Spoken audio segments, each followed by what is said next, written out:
tail on me. Yeah, that chopper, my attire, look how I wear it on me. Had to cut him. Yo! YouTube. We back. Reaction video. The anatomy of a headshot. I think this shit gonna be real. Oh, what the? Put my motherfucking arms down. Alrighty, now this motherfucker about to be interesting. So, let's get right into this shit.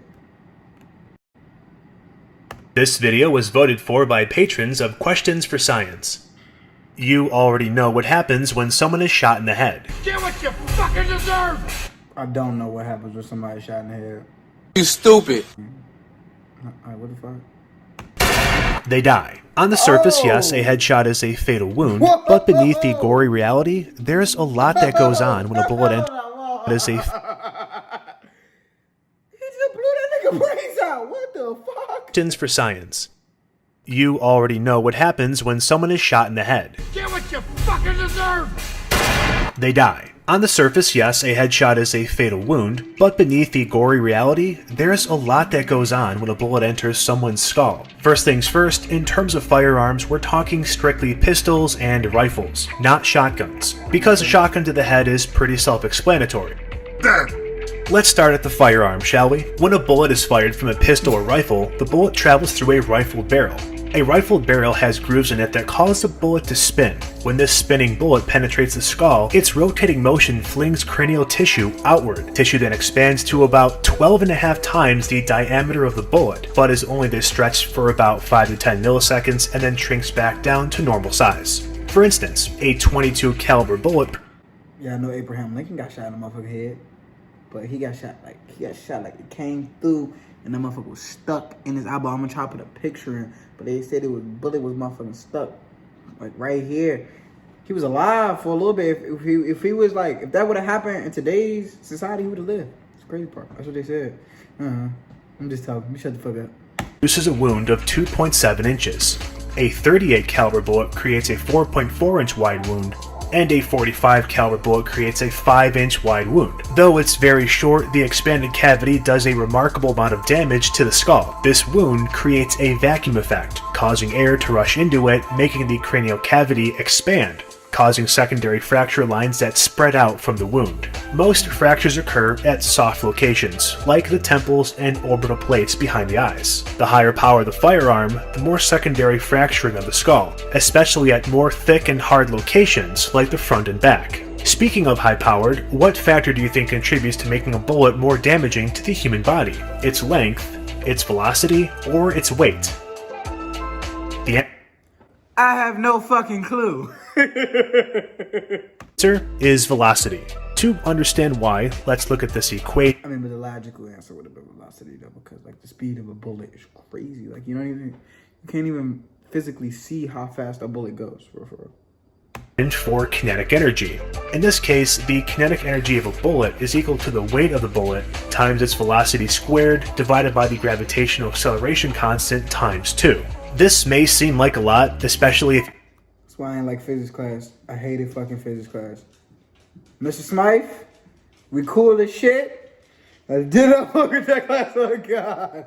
You haven't taken physics, but allow me to make this insultingly simple. More kinetic energy equals more ouch. The higher the kinetic energy of a bullet, the more damage it does. For sure. And we can prove mathematically how velocity does this. So let's make everything a value of 10. Okay, so the weight is 10, the velocity is 10, and the gravitational constant is also 10. We run the equation and the kinetic energy is 50. Okay, great. When we double the weight of the bullet, the kinetic energy also doubles to 100. Now, if we double the velocity, the kinetic energy does not double, it quadruples.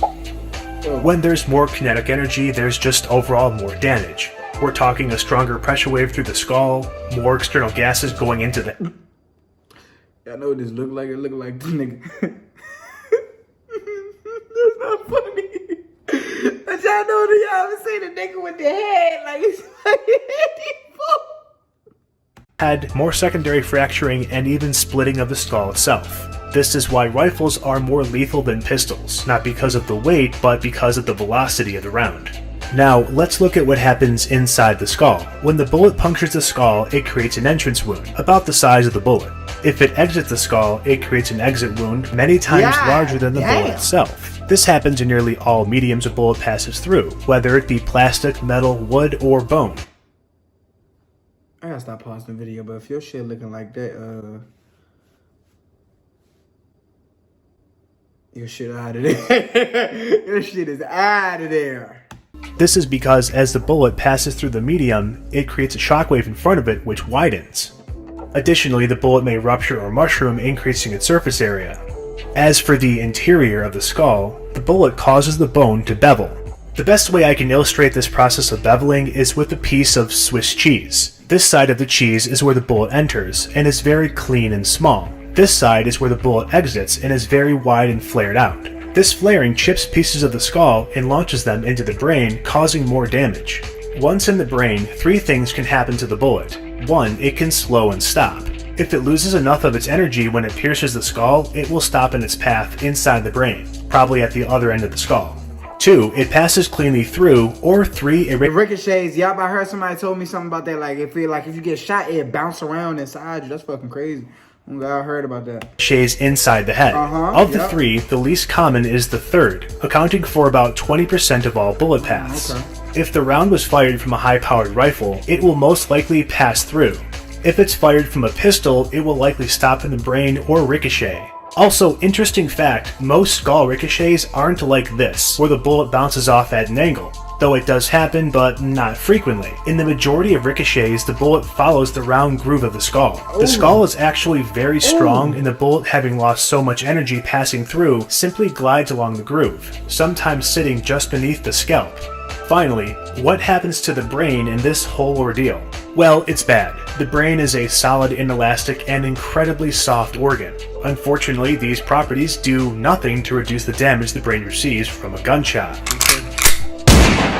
In contrast, elastic organs such as your intestines, stomach, and bladder receive less damage from gunshots. The energy from the pressure wave is dissipated because the tissue stretches. However, solid, inelastic organs like your liver, pancreas, kidneys, heart, and brain receive full damage from the pressure wave because the tissue does not stretch. Finally, the distance the bullet travels from the barrel to the head can also determine how damaged the brain is. If the shot is far enough away, the bullet may actually bounce off the head. It'll still cause a wound, similar to getting hit in the head with a baseball bat or a hammer, but again, it won't actually penetrate the